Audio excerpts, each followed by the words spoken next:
one of the big things that actually Trump had in his speech that he had when he presented to Congress not too long ago, he actually mentioned this here, and it was about how to help manufacturing. And a lot of people may or may not know who are watching this here, but what happened in the end of 21, one of the provisions or a couple of provisions of the Tax Cuts and Jobs Act expired.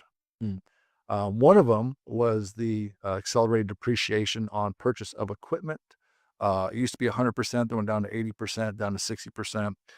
That's number one. And that a lot of businesses who sell equipment, sell things, experience a slowdown because of that. Sure. And of course, the taxpayers end up paying more taxes and such. But the one that's, in my opinion, one of the most prevalent, in particular with our clients, is research and development credits. Yeah. So that one there also at the end of 21 expired. And that means that you had to start expensing or amortizing your expenses. You could not expense it all in 1 year. You had to amortize it over 5 years, which has been extremely painful to people out there who are taking R&D businesses, small businesses. It was a very much pay your taxes now, get the benefit later type thing. Pretty much, yeah. I mean, we had somebody referred over to us who did the technology for 911 centers up in Virginia.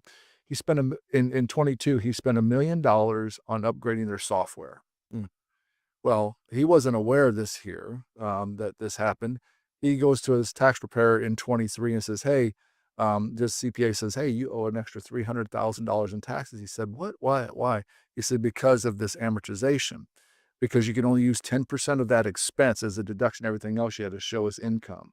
I know. Imagine almost having to take a loan out to pay taxes.